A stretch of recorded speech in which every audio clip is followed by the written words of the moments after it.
le journalisme citoyen, comment définissez-vous? Quelle définition pouvez-vous nous donner? Alors, d'abord, la définition, moi, je l'ai perçue dans mon dernier livre qui s'appelle Le journal sans journaliste ou le cinquième pouvoir des gens ordinaires. Et pour moi, le journalisme citoyen, je l'intègre dans la dimension du cinquième pouvoir, qui est une réflexion, en fait, par rapport au quatrième, qui était celle qui a été donnée par Edmund Burke au moment de la Révolution américaine et par la suite française. On le connaît plus par rapport à sa critique de la Révolution française, mais il avait défini donc le quatrième pouvoir, qui était le pouvoir médiatique, par rapport au pouvoir exécutif, législatif et judiciaire.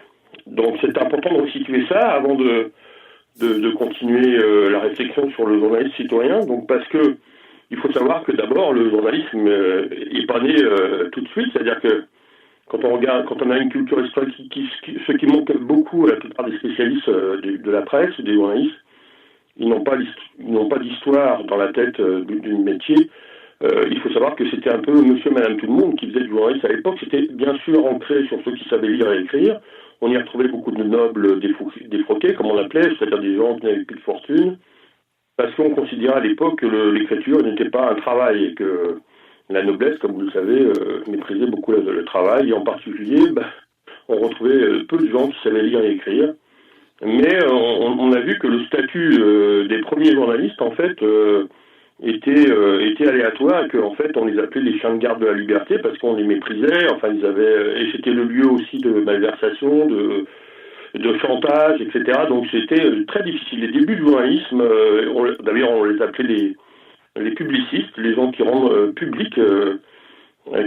qui rendent public une information.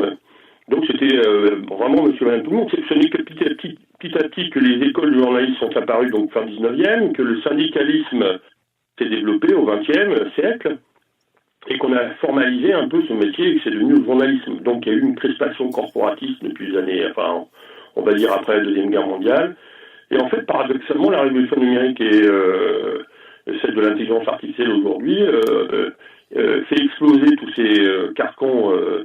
Et le journalisme citoyen, en fait, c'est un retour aux sources. C'est un retour aux sources du métier de journaliste, c'est-à-dire que une situation précaire, on a plutôt un statut de pigiste, un peu comme Studio Pic, là, en fait, je diffuse mon émission Occident.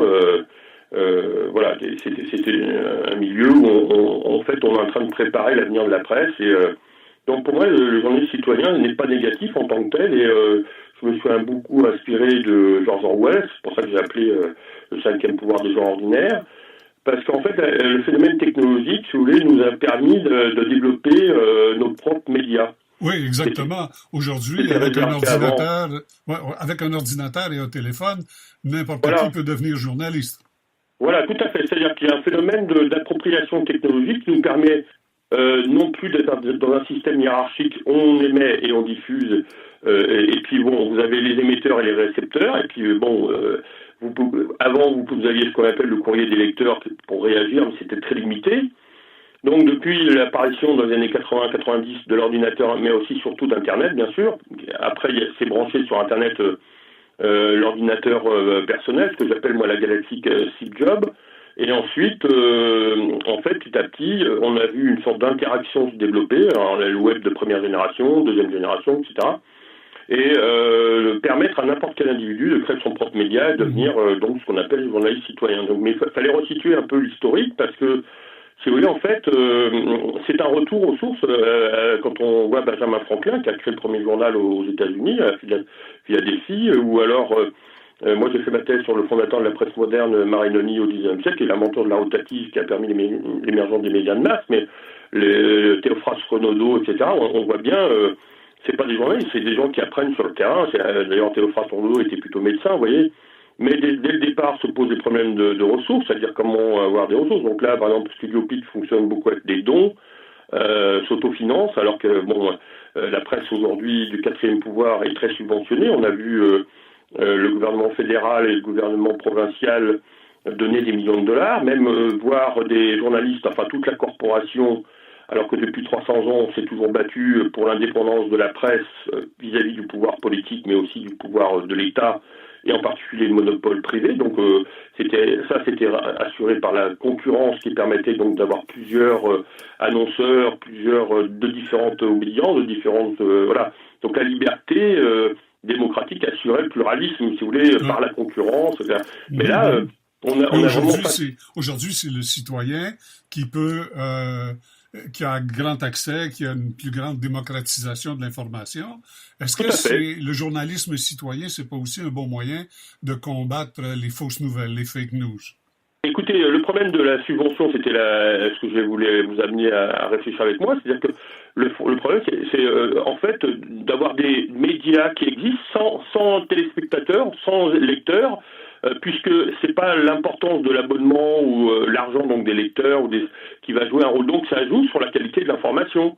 Et alors c'est intéressant de voir que la corporation, on a vu encore la Fédération des journalistes récemment, ou celle du Canada qui s'exprime contre les partis conservateurs. On voit bien qu'ils n'ont aucune objectivité, ils n'ont pas la démarche de servir le peuple en termes d'information, c'est-à-dire d'avoir la vérité comme quête ultime, comme la quête du Graal, mais en tout cas d'avoir cette démarche d'éthique.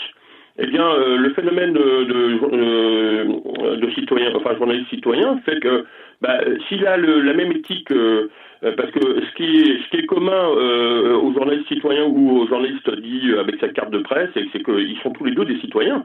Et que le journaliste doit respecter les lois comme tout le monde et qu'il n'est pas supérieur parce qu'il a une carte de presse. Donc on voit des citoyens qui ont une éthique, qui travaillent, qui vont regarder les sources, et puis qui font parfois du meilleur travail que les journalistes qui ont soi-disant leur carte de presse.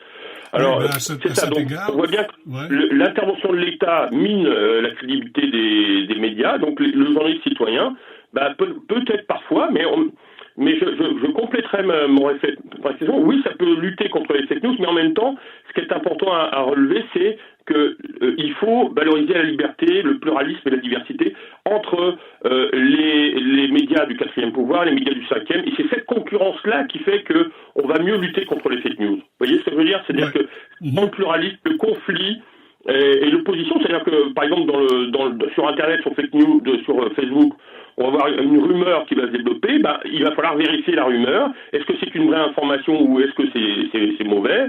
Mais ça a toujours existé. Je veux dire, quand la presse populaire est arrivée au XIXe siècle, on utilisait les mêmes arguments qu'on utilise par rapport aux médias sur numérique, vous voyez? Oui, on n'a rien inventé de ce côté-là. Dites-moi, en matière, le journaliste citoyen, ou le citoyen journaliste, est-ce que c'est pas une bonne façon d'enrichir l'information locale qui est plutôt anémique au Québec? Je dirais que c'est une réponse positive, mais je vais m'expliquer. Je pense que effectivement il y a une pluralité, une diversité donc ça enrichit cet aspect-là. Donc ça permet aux citoyens d'avoir accès à plus de diversité d'informations, mais cette diversité d'informations, qu'elle soit dans le domaine du quatrième pouvoir, c'est-à-dire les médias traditionnels, on parle de radio, télévision, presse écrite, etc. On voit bien de toute façon qu'il y a une crise là, que c'est pour ça qu'on vient de balancer encore 600 millions de dollars de la part du fédéral. Mais autant dans les médias sociaux, vous voyez, on n'est pas face, c'est pas le support qui est important, c'est vraiment le contenu. Et ce contenu, il peut être faux ou vrai c'est pas en fonction du support. Mais disons que le côté positif, c'est d'avoir un accès à une plus grande diversité. C'est pour ça que par exemple dans l'édition, on a les mêmes chiffres de publication qu'au Moyen-Âge, on n'a pas augmenté, mais il y a une plus grande diversité de choix. C'est la même chose. C'est-à-dire que ça permet aux citoyens d'avoir un plus grand choix. Mais il y a toujours ce travail de vérification en disant mais attention, c'est pas parce que ça vient de ce support-là que c'est plus crédible. Voilà. Alors, je vous remercie beaucoup de cet entretien.